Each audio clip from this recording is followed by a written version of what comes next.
Praise the Lord. Hallelujah.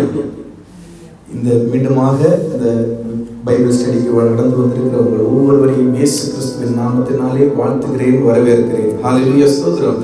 6வது நாளாக கர்த்தர் நம்மை நடத்தி கொண்டிருக்கிறார். ஹல்லேலூயா, ஸ்தோத்திரம். கடந்த 5 வாரங்களில் 5 கிளாஸ்கள் ஹல்லேலூயா ஸ்தோத்திரம் கர்த்தர் அற்புதமாக ஹல்லேலூயா ஸ்தோத்திரம் எடுப்பதற்கும் அதை புரிந்து கொள்வதற்கும் கர்த்தர் நமக்கு கிருபை செய்தார். ஹல்லேலூயா ஸ்தோத்திரம்.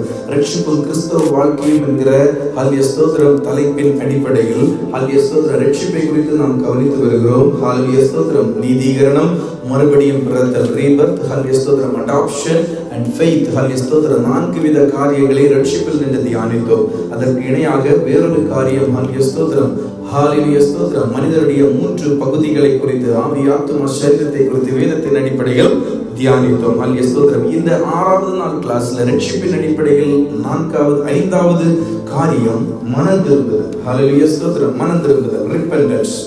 மனம் திரும்புதல் என்கிற வார்த்தைக்கு, ரிப்பெண்டன்ஸ் என்கிற கிரீக் வார்த்தைக்கு மெட்டோனியா, ஹல்லேலூயா ஸ்தோத்திரம், மெட்டனோயா என்றும் ஹீப்ரூல டிசாவா என்றும் சொல்லப்படுகிறது. ஹல்லேலூயா ஸ்தோத்திரம். மனம் திரும்புதல். ஹல்லேலூயா ஸ்தோத்திரம். மனம் திரும்புதல், ரிப்பெண்டன்ஸ் ரட்சிப்பின் அடிப்படையில் எல்லாவற்றுக்கும் வேதத்தில் கற்றுக்கொள்ளுகிற மிக முக்கியமான காரியங்கள் எல்லாவற்றுக்கும் ஒரு பின்னணியம் உண்டு. ஹல்லேலூயா ஸ்தோத்திரம். வேதத்தில் நாம் கற்றுக்கொள்ளுகிற ஒவ்வொரு காரியத்திற்கும் ஒரு பின்னணியம் உண்டு. மனம் திரும்புதல், ஹல்லேலூயா ஸ்தோத்திரம். மனம் திரும்புதல் முதலாவதாக பிரசங்கிக்கப்படுகிறது புதிய ஏற்பாட்டில யோவான் ஸ்நாபக யோகனான். ஹல்லேலூயா ஸ்தோத்திரம். யோவான் ஸ்நாபகன் என்ன செய்கிறார்? பிரசங்கிக்கிறார். ஹல்லேலூயா ஸ்தோத்திரம். மனம் திரும்புங்கள், கர்த்தருடைய ராஜ்யம் சமீபமாய் இருக்கிறது என்று ஹல்லேலூயா ஸ்தோத்திரம் வனாந்திரத்திலே கூப்பிடுகிற சத்தம் என்ன செய்கிறது?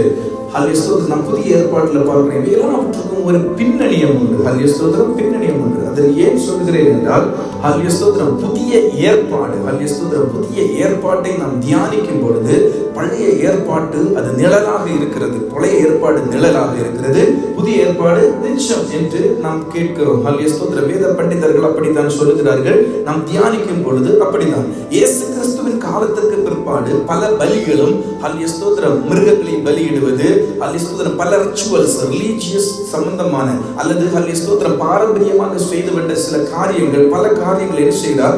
இயேசு வந்தவுடன் ஹல்லேலூயா ஸ்தோத்திரம் இயேசுவானவர் அவை எல்லாவற்றையும் விட்டுவிட்டு விசுவாசத்தின்படி இயேசுவை விசுவசிக்கிறவர்கள் ரட்சிக்கப்படுகிறார்கள் என்கிற ஒரு அடிஸ்தானத்திற்கு, ஒரு அடிப்படையான ஹல்லேலூயா ஸ்தோத்திரம் வேறொரு காரியத்திற்கு அங்கே வருகிறது.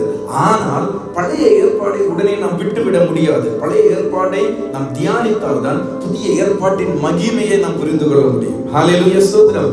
பழைய ஏற்பாடை நாம் தியானிக்க புதிய ஏற்பாட்டில் நம்ம வரும்பொழுது புதிய ஏற்பாட்டில் தேவனுடைய இயேசு கிறிஸ்துவனுடைய மகிமையை அதிகமாக விளங்கிக் கொள்ளவும், அவர் எதற்காக வந்தார், அவர் ஹல்லேலூயா ஸ்தோத்திரம் மனுஷனை ரட்சிக்க எப்படி வந்தார், எப்படி உலகம் ஆயிருந்தது, எப்படி பழைய ஏற்பாட்டு காலத்தின் ஜனம் ஆயிருந்தார்கள் என்பதையெல்லாம் நாம் தியானித்து, ஹல்லேலூயா ஸ்தோத்திரம் கர்த்தர் எப்படி ஜனங்களை மீட்டுக் கொண்டார், ஹல்லேலூயா ஸ்தோத்திரம் அவருடைய மீட்பு பூரணமாகிறது இயேசு கிறிஸ்து மூலமாக.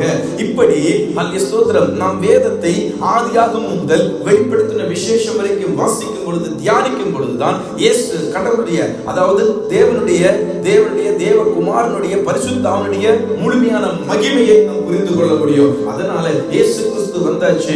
இனி எதற்கு நீங்கள் பழைய ஏற்பாட்டை தியானிக்கிறீர்கள், பழைய ஏற்பாட்டை ஏன் பார்க்கிறீர்கள், புதிய ஏற்பாடு என்கிற ஒரு பைபிள் மட்டும் போதும் அல்லவா என்றெல்லாம் நாம் வாதிட முடியாத காரணம், ஹல்லேலூயா ஸ்தோத்திரம் புதிய ஏற்பாட்டிற்கு பழைய ஏற்பாடு நிழலாய் இருக்கிறது என்பது போல எந்த ஒரு பிரசங்கத்தை நாம் கேட்டாலும் ஹல்லேலூயா ஸ்தோத்திரம் பின்னணியம், அதனுடைய பட்சாத்தலம், அதனுடைய பேக்ரவுண்ட் எங்க இருக்கும்? ஹல்லேலூயா ஸ்தோத்திரம் பழைய ஏற்பாட்டில் இருக்கும். அப்ப நமக்கு ஹல்லேலூயா ஸ்தோத்திரம் தேவன் இந்த புத்தகத்தை நமக்கு கொடுத்திருப்பது நமக்கு என்ன தேவையோ, ஹல்லேலூயா ஸ்தோத்திரம் ரட்சிப்புக்கு ஏற்ற வழி நடத்துதலுக்கு என்ன தேவையோ, அது எழுகிற சந்தேகங்களுக்கு என்ன ஹல்லேலூயா ஸ்தோத்திரம் பதிலோ, அது எல்லாவற்றையும் என்ன செய்கிறார்? இந்த புத்தகத்திலே வைத்திருக்கிறார். ஹல்லேலூயா ஸ்தோத்திரம். அதனால்தான் நாம் இந்த வார்த்தைகளை, வசனங்களை, கர்த்தர் மோசேக்கு கொடுத்த கட்டளைகளை, எல்லா நியமங்களை எல்லாம் நாம் என்ன செய்கிறோம்? கற்றுக்கொள்ளுகிறோம்.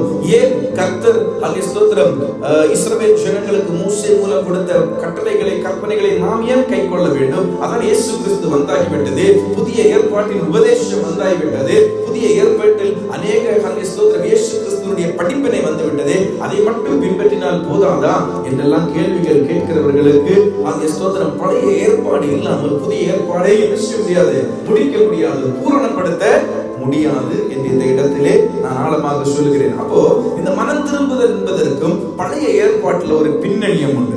ஸ்தோத்திரம் அது என்ன பின்னணியம் என்றால் ஸ்தோத்திரம் முந்தைய காலகட்டத்தில எல்லாம் ஸ்தோத்திரம் கிறிஸ்டியானிட்டி கிறிஸ்தவம் என்கிறதை குறித்து ஸ்தோத்திரம் எப்படி நினைத்து வைத்திருந்தார்கள் என்றால், இப்போ ஸ்தோத்திரம் டிபிஎம்ல இருந்து பிரிந்து போன சபைகள், சர்ச் ஆஃப் காட்ல இருந்து பிரிந்து போன சபைகள், ஏச்சில இருந்து பிரிந்து போன சபைகள், இப்படி எல்லாம் சொல்றாங்கல்ல, பிரிந்து போய் வேறொரு கூட்டத்தை தொடங்குற. அதே மாதிரி யூத மதத்திலிருந்து பிரிந்து வந்த ஒரு பிரிவு தான் கிறிஸ்டியானிட்டி என்றுதான் முந்தைய காலகட்டத்தில் நினைவு கூர்ந்தார்கள். ஸ்தோத்திரம் காரணம் கிறிஸ்டியானிட்டி ஆரம்பிக்கிற ஸ்தோத்திரம் கிறிஸ்து பிறந்தது யூத ஸ்தோத்திரம் யூதருடைய யூத குலத்தில் பிறந்தார். ஸ்தோத்திரம் அவர்களுடைய ஸ்தோத்திரம் இஸ்ரவேல் ஜனங்கள் யூத மதம் ஸ்தோத்திரம் யூதர்களுடைய சில வரலாற்று கூற்றுகள் இவை எல்லாவற்றையும் நாம் கொஞ்சம் தெரிந்து கொண்டால் தான் என்ன செய்ய முடியும்? ஸ்தோத்திரம் கிறிஸ்தவத்தின் மகிமையை நாம் விளங்கிக் கொள்ள முடியும். கிறிஸ்தவத்தின் மகிமையை நாம் விளங்கிக் கொள்ள முடியும். ஸ்தோத்திரம் ஜனங்கள் என்ன நினைக்கிறார்கள்? கிறிஸ்தவம் என்பது இந்த யூத மதத்தின் ஒரு பிரிவு என்று. அப்படி அல்ல, மாறாக இதனுடைய ஸ்தோத்திரம் ஆழமான கிறிஸ்தவம் என்ன, கிறிஸ்து யார் என்பதை ஆழமாக தியானிக்க வேண்டும் என்றால் நாம் யூத மதத்தில் சில காரியங்களையும் யூதர்களுடைய வரலாற்று சான்றுகள் சில அவர்களுடைய வாழ்க்கை முறைமை சில காரியங்களையும் நாம் தியானிக்க வேண்டியிருக்கும். அதே போலதான் நான் சொன்னேன், புதிய ஏற்பாடு பூரணமாக பழைய ஏற்பாடு நமக்கு என்னது தேவையாக இருக்கிறது. ஹல்லேலூயா ஸ்தோத்திரம். அப்போ பழைய ஏற்பாடு என்கிற நிழல் இல்லாமல் புதிய ஏற்பாட்டை புரிந்து கொள்வதும் கடினம். ஸ்தோத்திரம் புதிய ஏற்பாட்டை புரிந்து கொள்வதும் கடினம். இந்த மனம் திரும்புதலை குறித்து படிக்கும் போது பழைய ஏற்பாட்டில் இதற்குரிய பின்னணி என்ன என்று கேட்டால், என்னாகமத்தின் புஸ்தகம் ஸ்தோத்திரம் 173வது பக்கம் பழைய ஏற்பாட்டில் ஸ்தோத்திரம் என்னாகமத்தின் புஸ்தகம் 5ஆம் அதிகாரம் 5 முதல் 7 வரை உள்ள வசனங்களை நாம் வாசிக்கலாம். மேலும் கர்த்தர் மோசேயை நோக்கி, நீ இஸ்ரவேல் புத்திரரோடு சொல்ல வேண்டியது என்னவென்றால், ஒரு புருஷனானாலும் ஸ்திரீயானாலும் கர்த்தருடைய கட்டளையை மீறி மனிதன் செய்கிற பாவங்களை யாதொரு பாவத்தை செய்தானாகிலும் செய்து குற்றவாளியானால் அவர்கள் தாங்கள் செய்த பாவத்தை அறிக்கையிட கடவர்கள். பாருங்க, அறிக்கையிட கடவர்கள். அப்ப என்ன செய்ய வேண்டும்? தான் பாவம் செய்தால் அறிக்கை செய்ய வேண்டும் என்று இஸ்ரவேல் ஜனங்களுக்கு மோசே முகாந்திர கர்த்தர் என்ன செஞ்சார்? கட்டளைகளை கொடுத்தார். ஸ்தோத்திரம். இப்போ இவர்கள் யாரிடத்தில் அறிக்கை செய்வார்கள்? இவர்கள் ஆசாரியர்களிடத்தில், அதாவது தேவாலயத்திலே இருக்கிற பாஸ்டர் என்று சொல்லுகிறது போல அந்த காலத்தில் ஆசரிப்பு கூடாரம் தேவாலயத்துல பலிபீடம் இருந்தது, பலிகள் செலுத்துகிறார்கள். அப்ப இந்த ஆசாரியர்களிடத்துல தான் செய்த தவறை, அவர்களுடைய குற்றங்களை, பாவங்களை அறிக்கை செய்வார்கள். அறிக்கை செய்து அந்த பாவத்திற்கு பரிகாரமாக சில மிருகங்களை, காளையாவது ஆட்டு கடாக்களையாவது ஆட்டுக்குட்டியையாவது புறா குஞ்சுகளையாவது கொண்டு வருவார்கள். கொண்டு வந்து அப்ப இந்த ஆசாரியன் என்ன செய்வான்? ஸ்தோத்திரம் இவனிடத்தில் அந்த பாவங்களை, இவன் செய்த அறிக்கையை கேட்டு இந்த ஆசாரியன் அந்த மிருகத்தின் மேல், அந்த பறவையின் மேல் தன் கைகளை வைத்து இவனுடைய பாவங்களை அவன் மேல், அந்த மிருகத்தின் மேல் இட்டு இந்த மிருகத்தை கொன்று ஸ்தோத்திரம் தேவனுடைய நியாய தீர்ப்புக்கு ஏதுவான பலிபீடத்தின் தீ, தேவனுடைய நியாய தீர்ப்புக்கு, தேவனுடைய கோபத்திற்கு ஏதுவான நியாய ஸ்தோத்திரம் பலிபீடத்திலே தீ.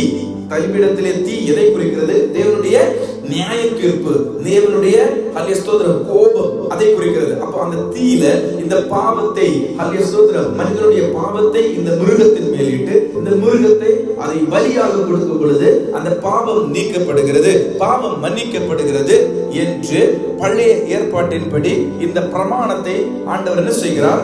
ஸ்தோத்திரம் மோசே மூலம் இஸ்ரவேல் ஜனங்களுக்கு கொடுக்கிறார். இப்ப இப்ப இங்க என்ன நடந்தது? ஹல்லேலூயா ஸ்தோத்திரம், ஹல்லேலூயா ஸ்தோத்திரம். இதே இவங்க பிராக்டிஸா பண்ணாங்க. ஹல்லேலூயா ஸ்தோத்திரம். எப்படி? ஹல்லேலூயா ஸ்தோத்திரம். ஏதாவது பாவத்தை செய்ய வேண்டியது ஹல்லேலூயா ஸ்தோத்திரம் அவரவர்களுக்கு தக்கதாக ஹல்லேலூயா ஸ்தோத்திரம். மிகுந்த ஐஸ்வர்யவான்களாக இருந்தால் காளைகளை கொண்டு போவது, ஹல்லேலூயா ஸ்தோத்திரம். அதற்கு குறைவாக இருந்தால் ஆட்டுக்குட்டிகளை கொண்டு போவது, அதற்கும் குறைவாக இருந்தால் புறா குஞ்சுகளை கொண்டு போக வேண்டியது. இப்படி ஹல்லேலூயா ஸ்தோத்திரம் இவர்களுக்கு ஹல்லேலூயா ஸ்தோத்திரம் இந்த ஒரு பலி செலுத்துதல் இவர்களுக்கு ஒரு லைசன்ஸாக மாறினது. ஹல்லேலூயா ஸ்தோத்திரம். பாவத்தை செய்வதற்கு லைசன்ஸாக மாறுகிறது. ஆண்டவர் கொடுத்ததன் நோக்கம் என்ன தெரியுமா? ஹல்லேலூயா ஸ்தோத்திரம். கைப்பிழையாக தவறுதலாக ஒரு பாவத்தை செய்து விட்டால் அந்த பாவத்திலிருந்து தங்களை எப்படி தப்புவித்துக் கொள்வது? காரணம், தேவன் நீதிமான். நீதிமானாகிய தேவனிடத்தில் வரும் பொழுது அக்கினி அவர்களை பட்சிக்கும். ஹல்லேலூயா ஸ்தோத்திரம். பலிபீடத்தில் இருக்கிற அக்கினி ஹல்லேலூயா ஸ்தோத்திரம் பலி செலுத்த போன ஓப்பனியின் பினகாசி என்ன செஞ்சது? ஹல்லேலூயா ஸ்தோத்திரம். அந்த அக்கினி பிடித்து அவர்களை கொன்று போட்டது. காரணம், அவர்கள் பாவம் நிறைந்தவர்கள். அப்ப அதே மாதிரி தேவ ஜனங்கள் இந்த தேவாலயத்திற்கு போகும்போது பலிபீடத்தின் அந்த கோபம், அல்ல தேவனுடைய கோபம் இவர்களை ஹல்லேலூயா ஸ்தோத்திரம் எரித்து போடாதபடிக்கு தேவன் ஒரு கட்டளையை கொடுத்தார். ஹல்லேலூயா ஸ்தோத்திரம். நீங்க என்ன செய்யுங்க? நீங்கள் கைப்பிசையாக அல்லது தவறுதலாக ஒரு பாவத்தை செய்வீர்கள் என்றால் அந்த பாவத்திற்கு தக்கதாக ஆசாரியனிடத்தில் வந்து அறிக்கை செய்து ஹல்லேலூயா ஸ்தோத்திரம் ஒரு மிருகத்தை கொண்டு வந்து ஹல்லேலூயா ஸ்தோத்திரம் ஒரு புறா குஞ்சை கொண்டு வந்து இப்படியாக செய்ய வேண்டும் என்று சொன்னார். ஆனா அது என்ன நடத்தினாங்க?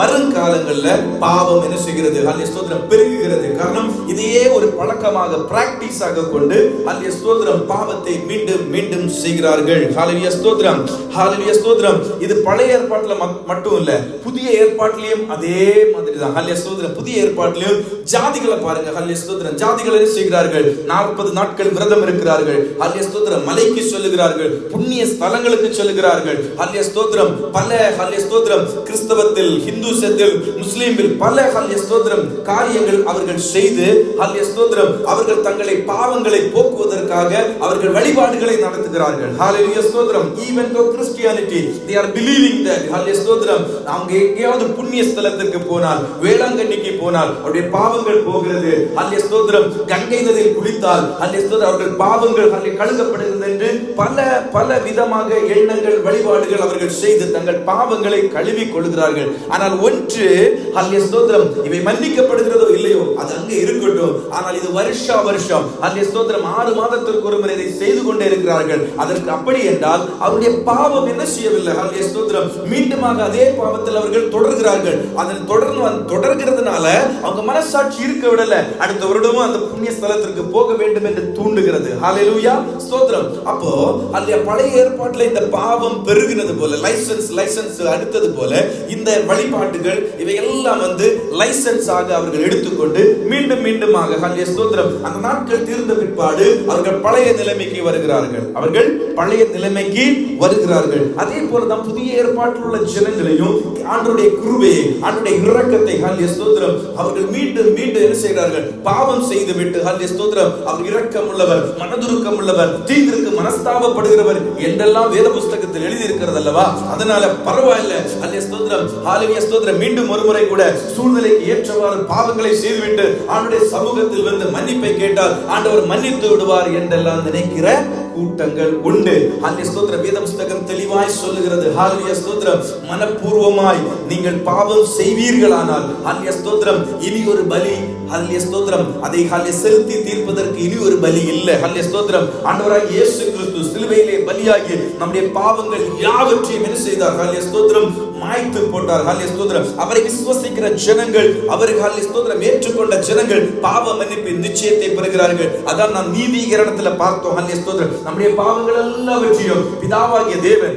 கிறிஸ்துவினிடத்தில் இட்டு நம்ம என்ன செஞ்சார்? ஹல்லேலூயா ஸ்தோத்திரம் பாவத்திற்கு விலக்கி அவர் மேல் இந்த நீதியை நமக்கு இட்டு நம்மை நீதிமானாக்கினார். ஆனால் ஒன்று ஹல்லேலூயா ஸ்தோத்திரம், ஹல்லேலூயா ஸ்தோத்திரம் மீண்டுமாக வலுக்கட்டாயமாக ஹல்லேலூயா ஸ்தோத்திரம் சத்தியத்தை தெரிந்தவர் பாடும் ஹல்லேலூயா ஸ்தோத்திரம் மனப்பூர்வமாய் நீங்கள் பாவம் செய்வீர்களானால் இனி ஹல்லேலூயா ஸ்தோத்திரம் அந்த பாவத்திற்கு தக்கதான ஒரு பலி இல்லையே என்று வேத வேதத்தில் எழுதப்பட்டிருக்கிறது.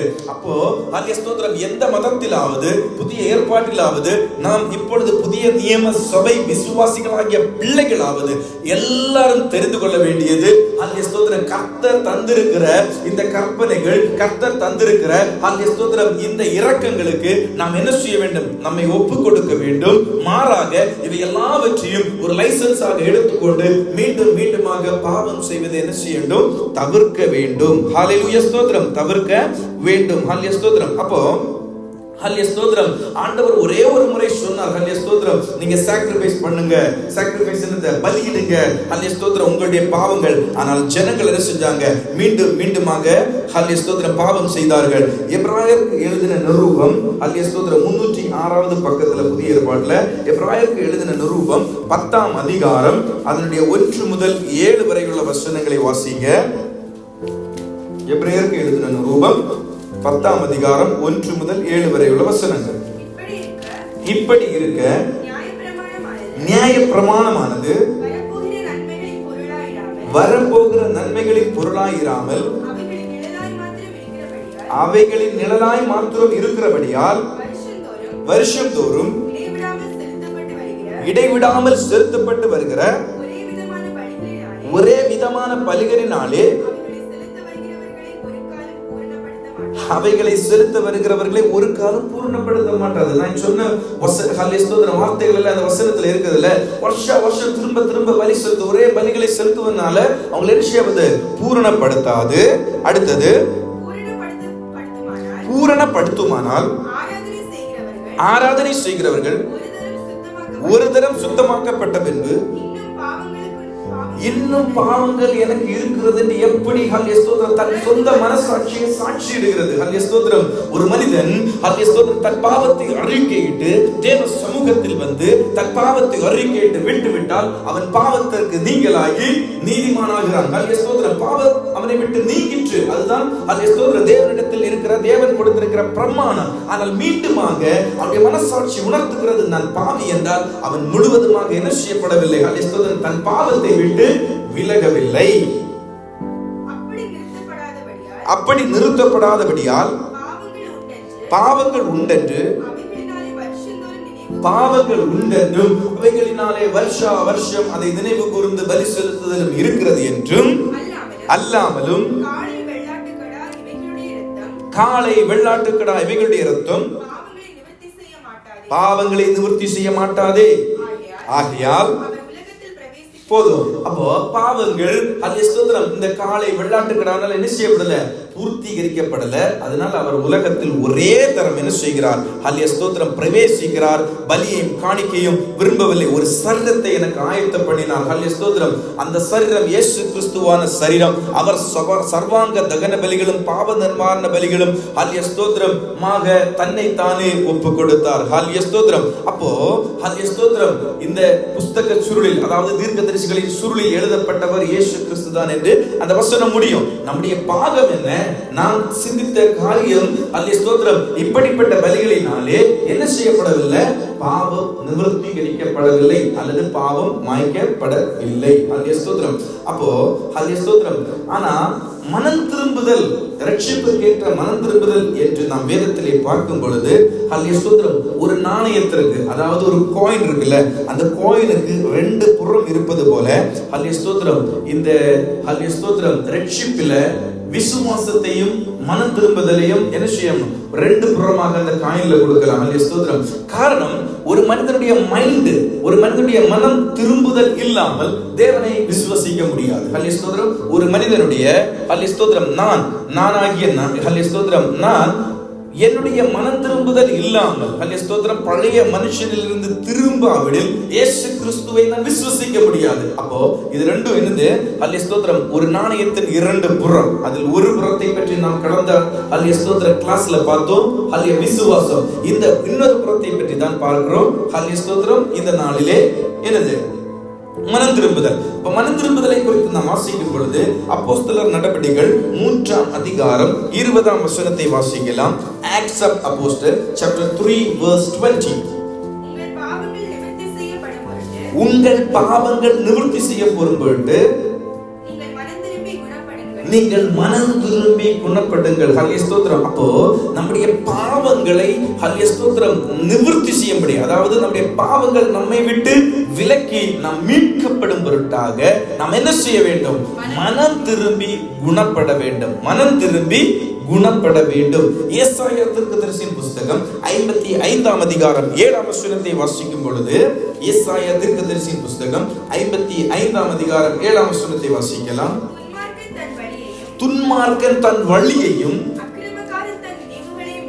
அக்கிரமக்காரன் தன் நினைவுகளை. ரெண்டு காரியம் இருக்கு. ஒரு மனிதன் ஹல்லேலூயா ஸ்தோத்திரம் தன்னுடைய பழைய பாவ சுபாவ வழிகளையும், அதே போல ஒரு மனிதன் தன்னுடைய பழைய பாவ நினைவுகளையும் விட்டு கர்த்தரிடத்தில் திரும்புவது. அப்போ forsake the way and the mind. ஹல்லேலூயா ஸ்தோத்திரம் அவனுடைய வழியையும் அவனுடைய நினைவுகளையும் விட்டு தேவனிடத்திலாக திரும்புவதை தான் மனம் திரும்புதல் என்று அர்த்தமாகிறது. ஹல்லேலூயா ஸ்தோத்திரம்.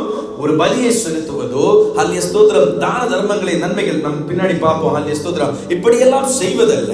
முழுமையான மனம் திரும்புதல் என்றால் ஒரு மனிதன் தன்னுடைய பழைய பாவ சுபாவ வழிகளை விட்டு, ஹல்லேலூயா ஸ்தோத்திரம் விட்டு, ஹல்லேலூயா ஸ்தோத்திரம் தேவனிடத்திலாக திரும்புவது. ஒரு மனிதன் தன்னுடைய பாவ சுபாவ சிந்தைகளை, நினைவுகளை விட்டு தேவனிடத்தில் திரும்புவது. அதைத்தான் ஹல்லேலூயா ஸ்தோத்திரம் வேதம் ஏசாயா தீர்க்கதரிசியின் புத்தகம் 55ஆம் அதிகாரம் 7ஆம் வசனத்தில் சொல்லுகிறது. forsake the way and the mind and turn to the God. ஹல்லேலூயா ஸ்தோத்திரம். ஹல்லேலூயா ஸ்தோத்திரம். அப்போஸ்தலர் நடபடிகள் 11ஆம் அதிகாரம் 18ஆம் வசனத்தை வாசியுங்கள்.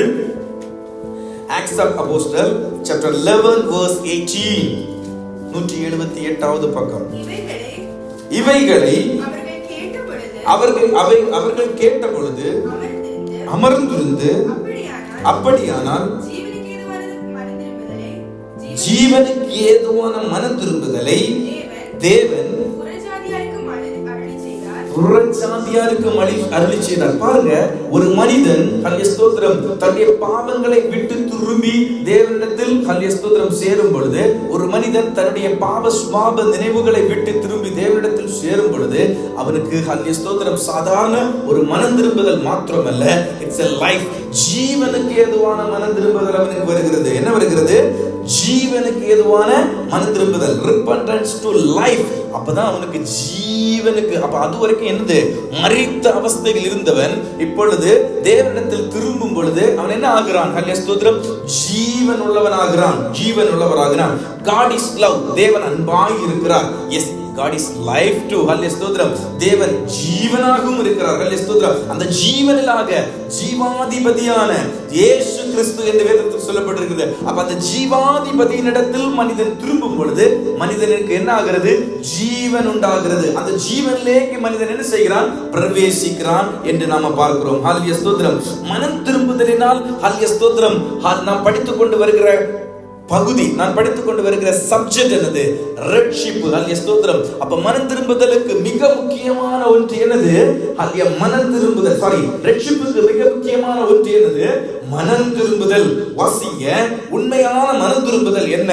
2 கொரிந்தியர் 7ஆம் அதிகாரம் 10ஆம் வசனம், 250வது பக்கம். 2 கொரிந்தியர் 7ஆம் அதிகாரம் 10வது வசனம். தேவனுக்கு ஏற்ற துக்கம் பின்பு மனஸ்தாபப்படுகிறதற்கு இடமில்லாமல்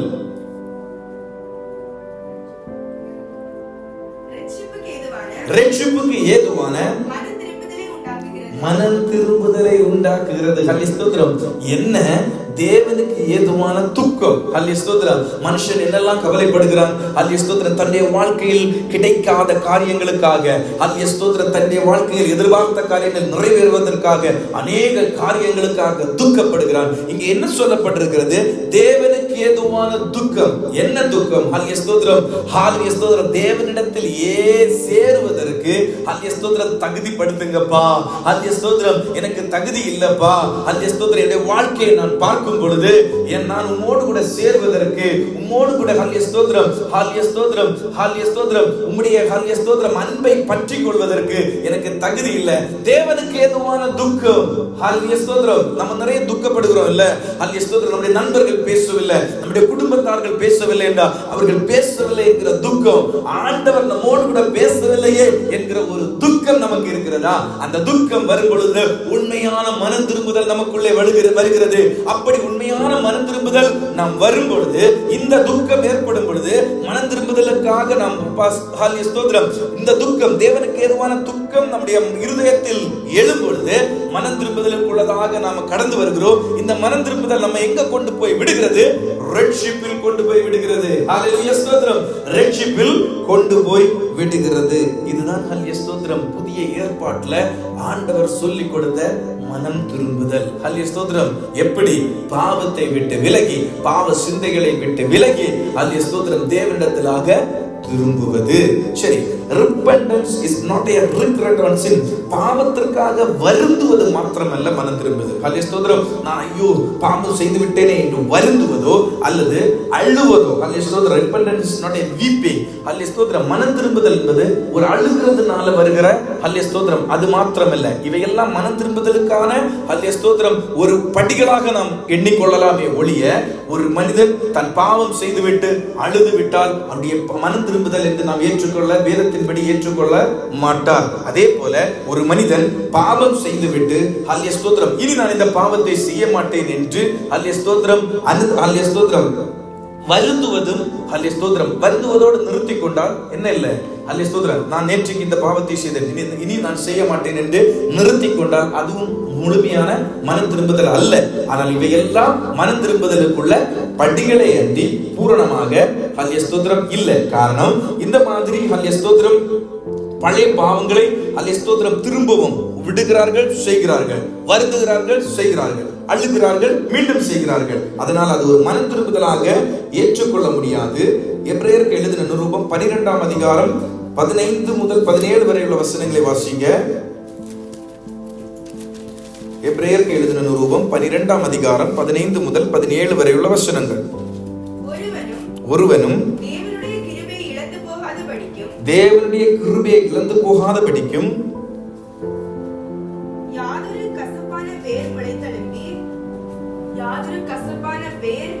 முளைத்தெழும்பி கலக்கம் உண்டாக்குகிறதுனால் அநேகர் தீட்டுப்படாதபடிக்கும் ஒருவனும் வேசிக்கடனாகவும் ஒருவேளை பிரயோஜனத்துக்காக தன் தேஷ்டபுத்திர பாகத்தை விற்று போட்ட ஏசாவை போல சீர்கட்டவனாக இராதபடிக்கு எச்சரிக்கிறார். ஏனென்றால் பிற்பாடு அவன் ஆசீர்வாதத்தை சுதந்திரித்துக் கொள்ள விரும்பியும் ஆகாதவன் என்று தள்ளப்பட்டதை அறிவீர்கள். பாருங்க, ஒரு மனிதன் பாவம் செய்தான். ஏசா இங்க என்ன செய்கிறார்? ஹல்லேலூயா ஸ்தோத்திரம் ஹல்லேலூயா ஸ்தோத்திரம் ஒருவேளை போஜனத்திற்காக தன் சேஷ்ட புத்திர பாகத்தை என்ன செய்கிறான்? விற்று போட்டான். பிற்பாடவன் என்ன செய்கிறான்? மனம் கசந்த பொழுதும் என்ன ஆகல? ஹல்லேலூயா ஸ்தோத்திரம் அதற்குரிய அந்த பலன் அவனுக்கு என்ன செய்யல? கிடைக்கவில்லை. அதனால ஹல்லேலூயா ஸ்தோத்திரம் நான் பாவம் செய்து விட்டேனே, இந்த தவறை செய்து விட்டேனே என்று கலங்குவது மனம் திரும்புதலுக்கு, அதாவது கர்த்தர் சொல்லுகிற மனம் திரும்புதலால் அதை என்ன செய்ய உள்ளாது? எண்ணிக்கொள்ள இயலாது. இது ஒன்று கூட, நான் பாவம் செய்து விட்டேன், அதனால நான் அநேக தான தர்மங்களை செய்கிறேன், அநேக நன்மையான கிருபைகளை செய்கிறேன், நன்மையான காரியங்களை செய்கிறேன், அப்படி நான் நல்ல காரியங்களை செய்கிறதுனால அது என்ன இல்ல? மனம் திரும்புதல் என்று ஏற்றுக்கொள்ள முடியாது. உதாரணமாக அடிச்சுட்டு ஹல்லேலூயா ஸ்தோத்திரம் மறுநாள் என்ன செய்றீங்க? ஹல்லேலூயா ஸ்தோத்திரம் நான் செய்த தவறுக்காக நான் ஒரு கிஃப்ட், அவங்களுக்கு பிடித்த ஒரு கிஃப்டை வாங்கி கொடுத்தா எல்லாம் சரியாயிரும் என்று நினைப்பது ஹல்லேலூயா ஸ்தோத்திரம் அது மனம் திரும்புதலாக ஆண்டவர் என்ன செய்ய மாட்டார்? ஏற்றுக்கொள்ள மாட்டார். அப்ப ஒரு நபரை நாம் ஹல்லேலூயா ஸ்தோத்திரம் திடீர்னு ஹல்லேலூயா ஸ்தோத்திரம் அவர்கள் ஏதோ பேசிவிட்டார்கள் என்று நாம் ஒரு அடி கொடுத்து விட்டு மறுநாள் அவர்களுக்கு விருப்பமான ஒரு காரியத்தை நாம் செய்வதனால அது ஒரு மனம் திரும்புதலாக என்ன செய்ய முடியாது? ஏற்றுக்கொள்ள முடியாது. இப்படி நாம் செய்கிற பாவங்களை எல்லாம் செய்துவிட்டு எதையாவது பரிகாரம் செலுத்தி ஆண்டவர் என்ன செய்ய முடியாது? ஏமாற்ற முடியாது. ஹல்லேலூயா ஸ்தோத்திரம். மனிதர்கள் அப்படிதான் சிந்திப்பார்கள். நான் ஹல்லேலூயா ஸ்தோத்திரம் கொண்டால் பாவம் தின்றால் தீரும். ஹல்லேலூயா ஸ்தோத்திரம் அப்படிதானே? அப்ப கொன்று விட்டால் என்ன செய்யும்? ஹல்லேலூயா ஸ்தோத்திரம் கொன்றால் பாவம் தின்றால் தீரும் அப்படின்னு தான் ஸ்தோத்திரம் இந்த உலகத்தார் அப்படிதான் சொல்லுவாங்க. அதே மாதிரி நாம் ஏதாவது பெரிய பாவங்கள் தேவனுக்கு விரோதமாக செய்துவிட்டு பல நன்மையான காரியங்களை செய்கிறதுனால நம் ஆண்டவர் என்ன செய்ய மாட்டார், நம்மை ஏற்றுக்கொள்ள மாட்டார். ஹல்லேலூயா ஸ்தோத்திரம். அப்போ ஹல்லேலூயா ஸ்தோத்திரம். ஆனால் நான் முன்பே சொன்னேன், இந்த மனம் திரும்புகிற நபருக்கு ஹல்லேலூயா ஸ்தோத்திரம், ஒரு மனம் திரும்புதலுக்குள்ளதாக பாவத்தை செய்துவிட்டு மனம் திரும்புதலுக்காக வருகிற நபருக்கு இப்படிப்பட்டதான எண்ணங்கள் மனதில் எழலாம். ஹல்லேலூயா ஸ்தோத்திரம். அழுகை வரலாம். ஹல்லேலூயா ஸ்தோத்திரம். அழுகை வரலாம். இது இந்த பாவத்தை செய்ய மாட்டேன் என்று தீர்மானம் எடுக்கலாம். ஹல்லேலூயா ஸ்தோத்திரம். மற்றவர்களுக்கு நன்மை செய்ய வேண்டும், நான் எவ்வளவோ தவறு செய்துட்டேன், நன்மை செய்ய வேண்டும் என்ற இந்த ஸ்டெப் எல்லாம் வரலாம். இந்த ஸ்டெப் பூரணப்பட வேண்டும் என்றால் he need to transform completely. எப்படி? completely, அதாவது முழுவதுமாக அவன் என்ன செய்ய வேண்டும், தன்னுடைய வாழ்க்கையை, தன்னுடைய எண்ணங்களை தேவனுக்கு நேராக திருப்ப வேண்டும். ஹல்லேலூயா ஸ்தோத்திரம். transforms. ஹல்லேலூயா ஸ்தோத்திரம். பாருங்க, அது சேஞ்ச் ஆஃப் ஆக்ஷன்ஸ். அவங்க ஹல்லேலூயா ஸ்தோத்திரம் என்ன செய்யணும், சகல எல்லா ஆக்ஷன்லயும் அவங்க வந்து சேஞ்ச் ஆகணும். அதுக்கு நான் வாசிக்கிறேன் பாருங்க. மத்தேயு எழுதின ஹல்லேலூயா ஸ்தோத்திரம், ஹல்லேலூயா ஸ்தோத்திரம், மத்தேயு எழுதின சுவிசேஷம் 21ஆம் அதிகாரம் 28 முதல் 32 வரை உள்ள வசனங்களை வாசிங்க. ஆயினும் உங்களுக்கு எப்படி தோன்றுகிறது, ஒரு மனுஷனுக்கு 2 குமாரர்கள் இருந்தார்கள். மூத்தவனிடத்தில் அவன் வந்து, மகனே, நீ போய் இன்றைக்கு என் திராட்சை தோட்டத்தில் வேலை செய் என்றும் என்றார். அதற்கு அவன் மாட்டேன் என்றார். ஆகிலும் பின்பு அவன் மனஸ்தாபப்பட்டு போனான். இளையவனிடத்திலும் அவன் வந்து அப்படியே சொன்னான். அதற்கு அவன் போகிறேன் ஐயா என்று சொல்லியும் போகவில்லை. பாருங்க, ஹல்லேலூயா ஸ்தோத்திரம். மனம் திரும்புதல் ஹல்லேலூயா ஸ்தோத்திரம் அவருடைய ஆக்ஷன்ல வெளிப்படுகிறது. 2 குமாரர்கள், ஒரு தகப்பனுக்கு 2 குமாரர்கள், மூத்த மகன், இளைய மகன். அப்ப மூத்த மகன் எடுத்து சொல்லுகிறார், இன்றைக்கு நீ என்னுடைய திராட்சை தோட்டத்துக்கு வேலைக்கு போ.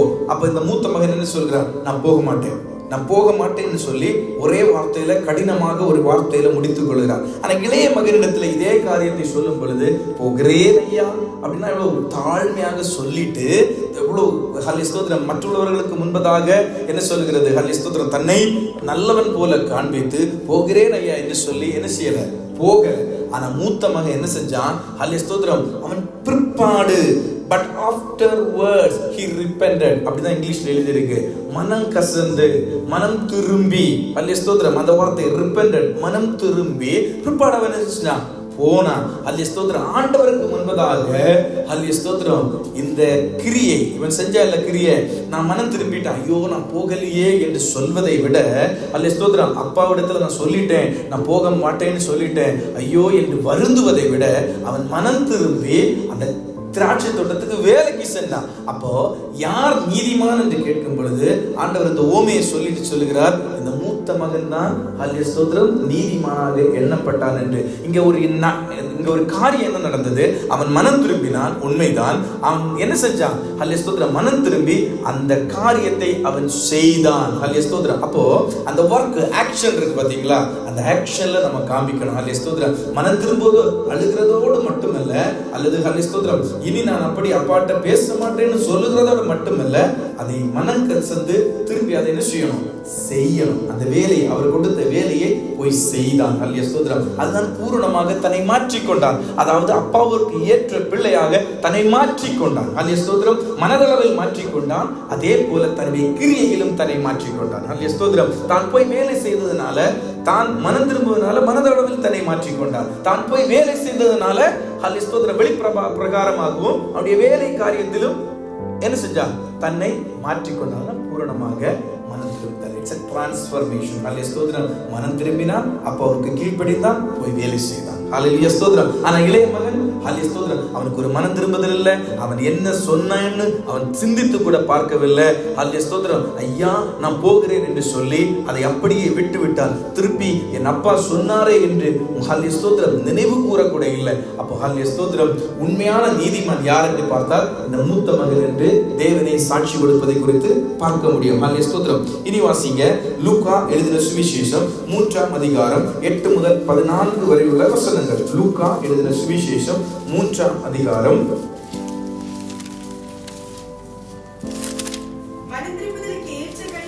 மனம் திரும்புதலுக்கு ஏற்ற கனிகளை கொடுங்கள். ஆபிரகாம் எங்களுக்கு தகப்பன் என்று உங்களுக்குள்ளே சொல்ல தொடங்காதிருங்கள். தேவன் இந்த கல்லுகளினாலே ஆபிரகாமுக்கு பிள்ளைகளை உண்டு பண்ண வல்லவராய் இருக்கிறார் என்று உங்களுக்கு சொல்லுகிறேன். இங்க பாருங்க, இந்த பிரசங்கம் யார் பண்றது?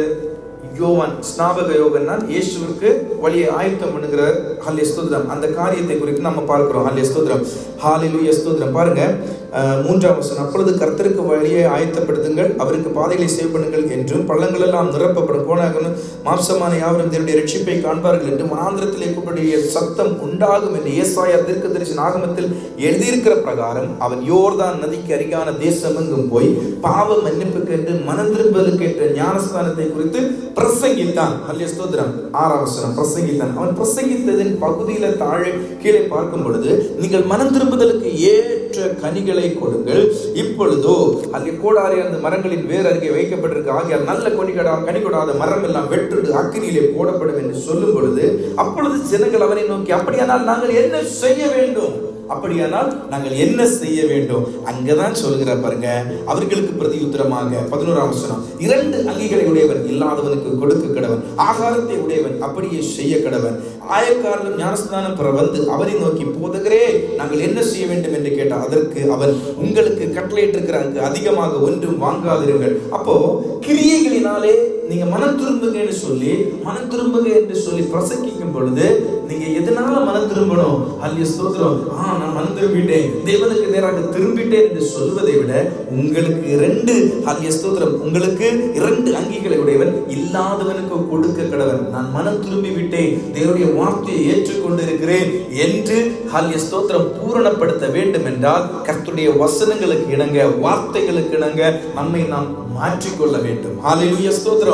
அப்ப மனம் திரும்புதல், ஹல்லேலூயா ஸ்தோத்திரம், மனம் திரும்புதல் என்றால் தேவனுக்கு நேராக திரும்புவது ஒரு பக்கம் இருக்கும் பொழுது, அதே நேரத்தில் அதை ஆக்ஷன்லயும் நம்ம காமிக்கணும். ஹல்லேலூயா ஸ்தோத்திரம். அதை ஆக்ஷன்லயும் நம்ம காமிக்கணும். அதுதான் ஹல்லேலூயா ஸ்தோத்திரம். நான் தேவனை ஏற்றுக்கொண்டிருக்கிறேன், எஸ் நான் ஏற்றுக்கொண்டேன் என்று 10 வருடமாக சொல்லுவதை விட, நான் தேவனை ஏற்றுக்கொண்டேன், தேவனுக்கு என்னுடைய வாழ்க்கையை ஒப்புக் கொடுக்கிறேன், இதோ ஹல்லேலூயா ஸ்தோத்திரம், நான் ஞானஸ்நானத்தை பெற்றுக்கொள்ள, தேவனுடைய கட்டளைகளை கற்பனைகளை நான் கை கொள்வதற்கு நான் என்னை ஒப்புக் கொடுக்கிறேன். உலகம் என்னை குறித்து என்ன சொன்னாலும் பரவாயில்லை, நான் ஆவிக்குரிய கூடுகைக்கு போவதற்கு நான் தயாராக இருக்கிறேன். ஹல்லேலூயா ஸ்தோத்திரம். உண்மையான தேவனை ஆராதிக்க, ஹல்லேலூயா ஸ்தோத்திரம், ஹல்லேலூயா ஸ்தோத்திரம், ஆவிக்குரிய நடத்துதலின்படி போகிற ஒரு சபைக்கு, ஹல்லேலூயா ஸ்தோத்திரம், ஒரு ஹல்லேலூயா ஸ்தோத்திரம் ஆவிக்குரிய தகப்பனின் கீழ் நான் ஹல்லேலூயா நடப்பதற்கு நான் என்னை ஒப்புக் கொடுக்கிறேன், ஞானஸ்நானத்திற்கு என்னை ஒப்புக் கொடுக்கிறேன், பழைய பாவங்களை விட்டு விடுகிறேன், இனி அந்த பக்கம் போக மாட்டேன் என்று பூரணமாக தன்னை ஒப்புக் கொடுப்பதுதான் என்னது? மனம் திரும்புதல். ஹல்லேலூயா ஸ்தோத்திரம், மனம் திரும்புதல். இனி ஒரு வார்த்தை கூட வாசிங்க. அப்போஸ்தலர் நடவடிக்கைகள் 26ஆம் அதிகாரம் 20ஆம் வசனம். முன்பு தமஸ்குவிலும் எருசலேமிலும் யூதேயா தேசம் எங்கும் உள்ளவர்களிடத்திலும் பின்பு புறஜாதியாரிடத்திலும் நான் போய் ஹல்லேலூயா அவர்கள் தேவனிடத்திற்கு மனம் திரும்பி குணப்படுவதற்கு பிரசங்கித்தேன் என்று மனம் திரும்புதலுக்கு ஏற்ற கிரியைகளை செய்யும்.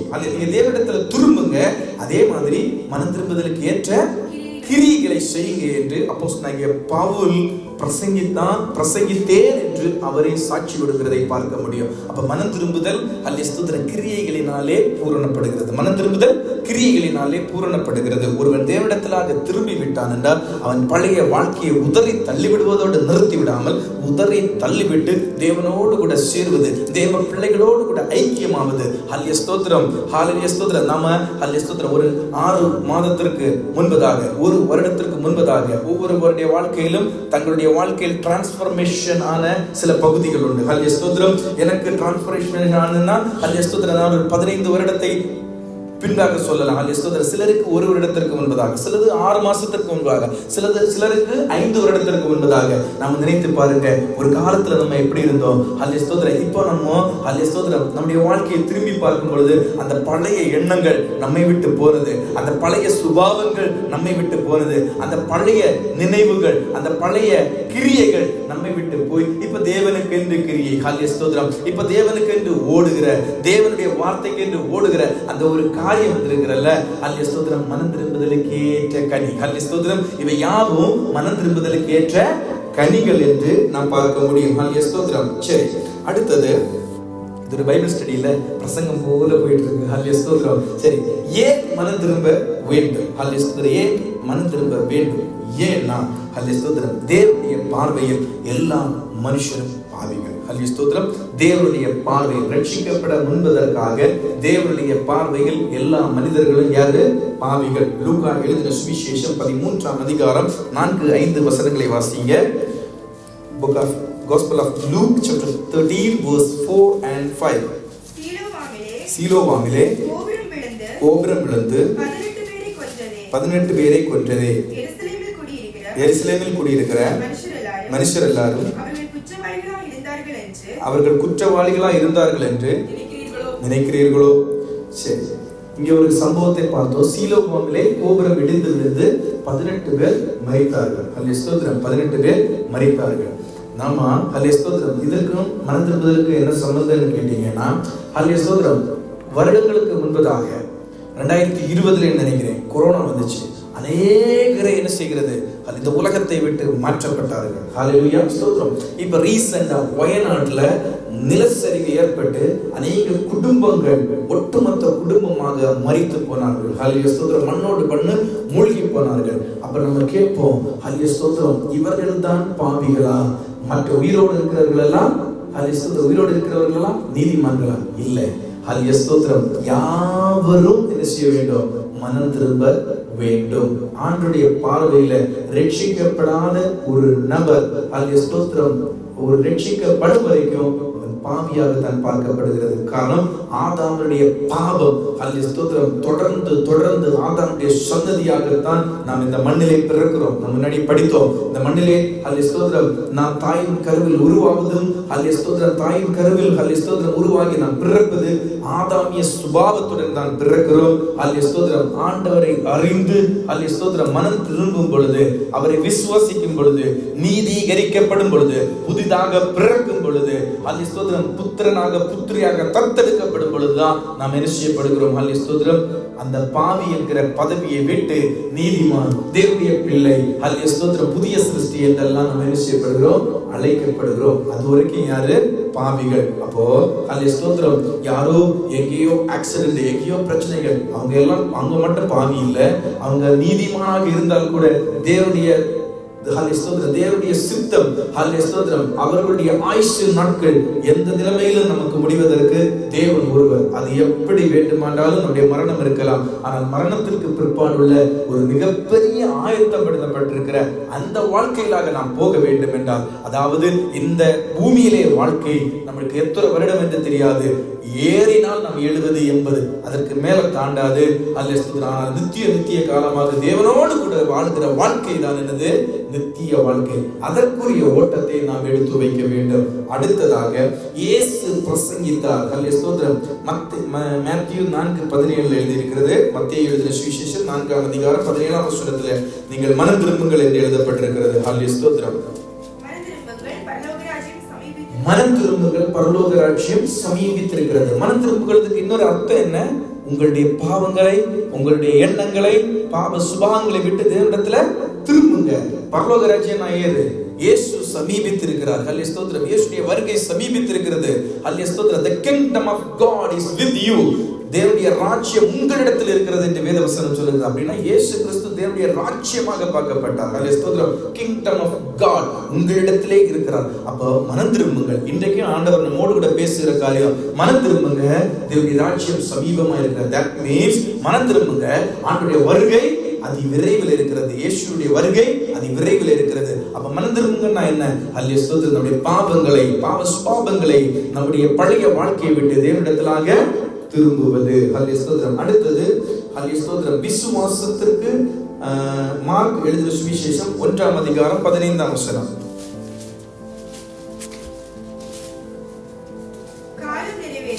காலம் நிறைவேறிற்று, தேவனுடைய ராஜ்யம் சமீபமாயிற்று, மனம் திரும்பி சுவிசேஷத்தை விசுவாசிகள். அப்போ நான் முன்பே சொன்னேன், ஆரம்பத்துல சொன்னேன், ஒரு மனுஷன் சுவிசேஷம்னா யாரு? இயேசுதான் சுவிசேஷம். தேவனுடைய கர்த்தருடைய வார்த்தை, வேத புஸ்தகத்தினுடைய வார்த்தைகள் இயேசு. அவர் வார்த்தையானவர். ஹல்லேலூயா, அவர் வார்த்தையானவர். அப்போ இந்த சுவிசேஷத்தை விசுவாசிக்கணும்னா நம்ம என்ன செய்யணும்? மனம் திரும்ப வேண்டும். ஹல்லேலூயா. தேவன் இருக்கிறார், தேவன் ஒருவர் இருக்கிறார். அவர் தன்னுடைய குமாரனை, ஒரே பேரான குமாரனை இந்த உலகத்திற்கு அனுப்பினார். அனுப்பி மனுஷ குலத்தை விடுவிக்க அவர் ஹல்லேலூயா அவர் என்ன செய்கிறார்? அவர் திட்டத்தை, அவருடைய சித்தத்தை நிறைவேற்ற தன் குமாரனை அனுப்பினார். அவர் வந்தார், மனிதனுடைய பாவங்கள் எல்லாவற்றையும் சுமந்து ஹல்லேலூயா சிலுவையிலே ஜீவ பலியானார். இப்படி எல்லாம் நாம விசுவாசிக்கணும்னா முதல்ல என்ன செய்யணும்? மனம் திரும்பணும். ஹல்லேலூயா. அடுத்தது ரட்சிப்புக்கு முன்பு, பாவத்திலிருந்து விடுதலை ஆவதற்கு முன்பு. ஹல்லேலூயா. லூக்கா 24ஆம் அதிகாரம் 47ஆம் வசனம்.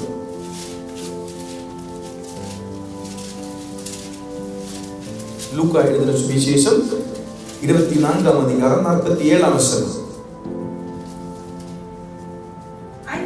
அன்றியும் மனம் திரும்புதலும் பாவ மன்னிப்பும் எருசலேம் தொடங்கி சகல தேசத்தாருக்கும் அவருடைய நாமத்தினாலே பிரசங்கிக்கப்படவும் வேண்டியது. லூக்கா எழுதின சுவிசேஷம் 24ஆம் அதிகாரம் 47ஆம் வசனம். ஒருமுறை கூட வாசி. அன்றியும் மனம் திரும்புதலும்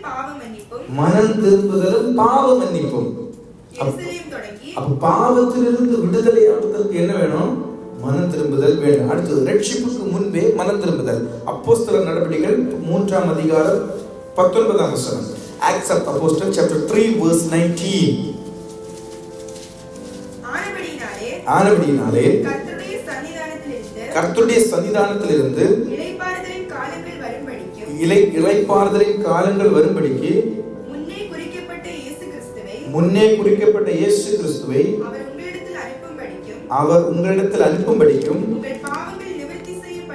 உங்கள் பாவங்கள் நிவர்த்தி செய்யப்படும் பொருட்டு நீங்கள் மனம் திரும்பி குணப்படுங்கள். ஹல்லேலூயா ஸ்தோத்திரம். அப்போ ஏன் மனம் திரும்ப வேண்டும்? உங்கள் பாவங்கள் மன்னிக்கப்பட்டு குணப்படும்படிக்கு நீங்க என்ன செய்யுங்க? மனம் திரும்புங்க. அடுத்தது it's a commandment of God. அப்போஸ்தலர் நடவடிக்கைகள் 17ஆம் அதிகாரம் 30ஆம் வசனம்.